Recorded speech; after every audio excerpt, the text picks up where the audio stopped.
Olá e bem-vindo a mais um programa Entre Nós. O programa que hoje recebe um convidado cuja especialidade é um tema que tem tudo a ver com o momento atual que passa no nosso país. O Renato Santos, da S2. Tudo bem, Renato? Tudo jóia. Sua empresa é especialista em risco humano, a parte humana do risco que os negócios, as empresas têm, não é isso? Exatamente. A nossa especialidade é entender como que a pessoa ela lida com dilemas éticos no seu dia a dia profissional. E eu disse que tem tudo a ver com o momento pelo qual o país está passando, pelo menos no quesito discussões aí, porque você também é especialista num teste de integridade, né? Dá para testar a integridade das pessoas? Quando fala em teste de integridade, a primeira coisa que a gente pensa é o seguinte, que vai crivar se a pessoa é ética ou não ética, íntegra ou não íntegra. E isso é humanamente impossível de se fazer, né? Porque, na verdade, antes de você crivar ou ir para o binário, fica ou não é... determinístico o negócio. Exatamente. E, na verdade, você tem que discutir primeiro o que é ética naquele contexto, né? E o teste de integridade não tem esse objetivo de crivar as pessoas, mas entender como que a pessoa ela lida com dilemas éticos quando ela se depara com uma situação como, por exemplo, uma oferta de suborno. Né? Então, como você comentou, realmente faz todo sentido no nosso contexto atual aqui no Brasil, com a Operação Lava Jato, etc. O quanto que a pessoa, ela recebendo uma proposta, uma oferta de suborno, ou mesmo ela vendo uma situação de assédio moral, sexual acontecendo ao lado dela, como que ela se porta diante disso? Né? E dá para prever a susceptibilidade de uma pessoa a um evento como esse? Sim, é possível, porque você consegue mensurar o quanto que a pessoa ela tem resiliência a esses dilemas. Ou seja, como que ela tende a se portar diante de uma situação dessa. Eu tenho uma frase que eu gosto muito, né? Que normalmente as pessoas falam que porque o poder transforma, né? E certa vez eu ouvi que o poder não transforma, na verdade o poder revela. A pessoa sempre foi daquele jeito, só que ela não teve a oportunidade de poder exercer o poder daquela forma errada ou de fazer as coisas de uma forma errada. Isso é fato? Ou seja, a ocasião faz o ladrão mesmo, não? Não, eu não acredito que a ocasião faz o ladrão, mas sem a ocasião, sem a oportunidade, não tem como o ladrão aparecer.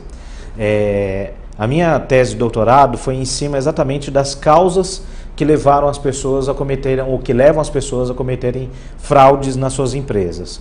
E como que a gente fez isso? A gente entrevistou fraudadores confessos. Eles falaram que cometeram a fraude nas suas respectivas empresas e falaram por que cometeram. E aí a gente chegou no pentágono da fraude, que são 5 elementos ou 5 causas que levam a isso.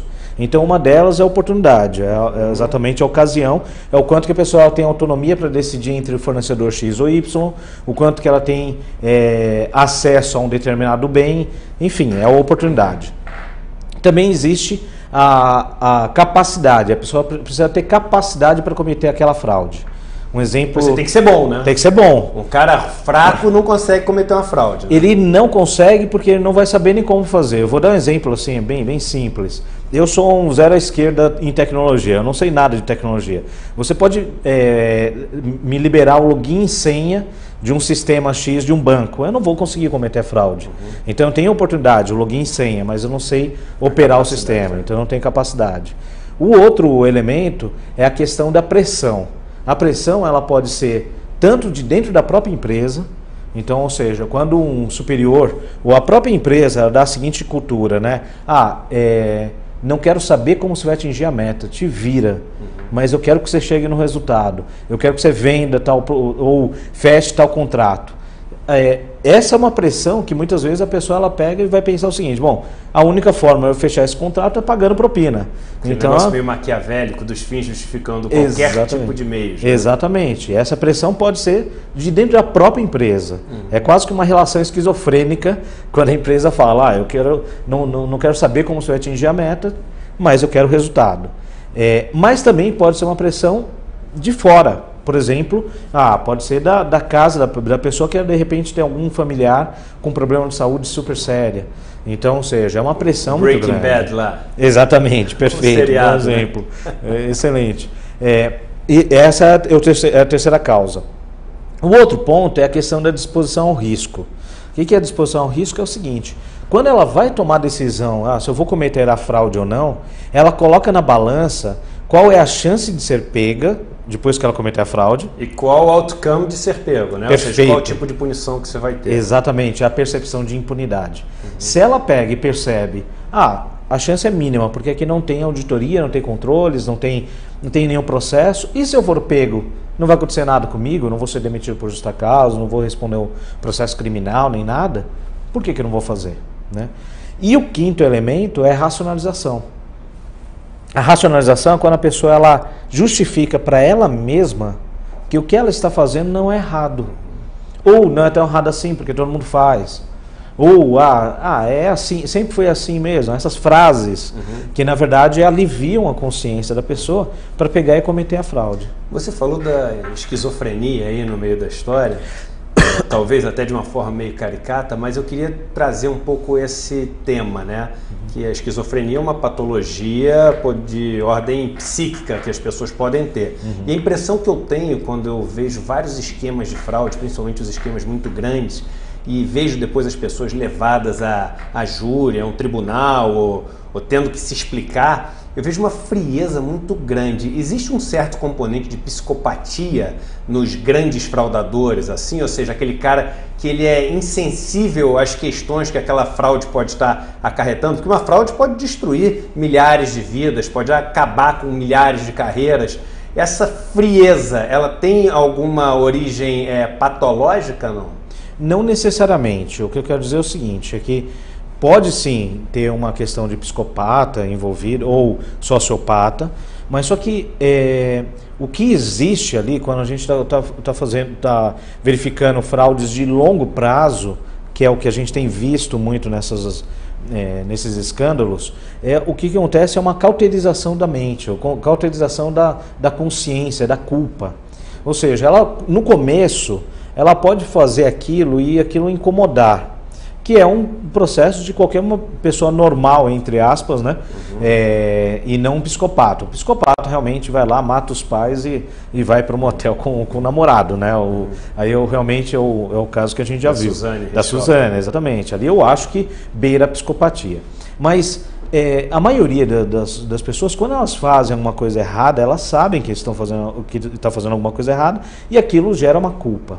Só que vai passando o tempo e isso vai cauterizando, vai se acostumando. A história do sapo na panela com água que vai esquentando, né? Exatamente. Quando a água está muito quente, ele pula para fora. Quando vai esquentando devagarzinho, ele vai se adaptando. Né?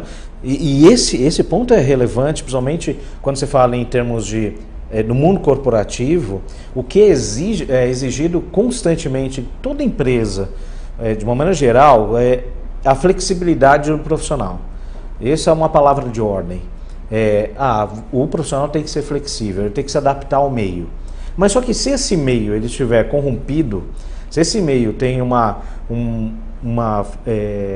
flexibilidade não só em relação às atividades, mas só que em relação às questões éticas, esse profissional ele vai se adaptar, inclusive a essa permissão, vamos dizer assim, essa permissão corporativa para a ocorrência, né? A questão, a famosa falácia da atribuição, né? Para a pessoa que está assistindo e não conhece esse termo da falácia da atribuição, é aquilo que a gente tende quando os erros acontecem com os outros, né? A atribuir muito do erro que ele está tendo, a disposição dele, ou seja, ele é uma pessoa ruim, por isso que está errando, e muito pouco a situação, ou seja, qual situação ele foi colocado e por isso ele estaria errando. E com a gente, ao contrário, a gente tem que atribuir os nossos erros à situação, ou seja, a situação que me fez errar, e nunca a disposição, ou seja, eu que sou fraco nisso. Isso para a questão ética vale muito também, né? A gente sempre fala que os outros eles não têm um comportamento que seja um comportamento ético porque eles são pessoas más por natureza. E quase nunca a gente olha o que está em torno dele, o fator de pressão que você falou como um dos 5 suportes aí desse teu arcabouço aí. Quando é com a gente é o contrário. A gente nunca acha que a gente é mal, né? Tem até uma frase que eu adoro que diz que o que Deus melhor distribuiu entre os homens foi o bom senso. E a prova disso é que ninguém acha que tem pouco bom senso. Todo mundo acha que tem bom senso o suficiente. E eu acho que isso vale para ética. Todo mundo acha que é ético o suficiente. A pessoa conseguir reconhecer faz parte de uma profilaxia ou de uma maneira de você conseguir segurar esses desvios éticos, ou seja, reconhecer que ele é suscetível a pecar também? Exatamente. E na verdade, aí, voltando até na sua pergunta original, o teste de integridade, o que a gente apresenta e aplica, é exatamente com esse propósito.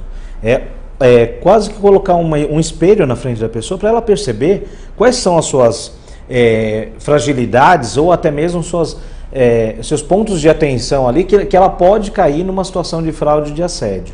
Uma coisa que a gente sempre fala é o seguinte, que não adianta demonizar o fraudador.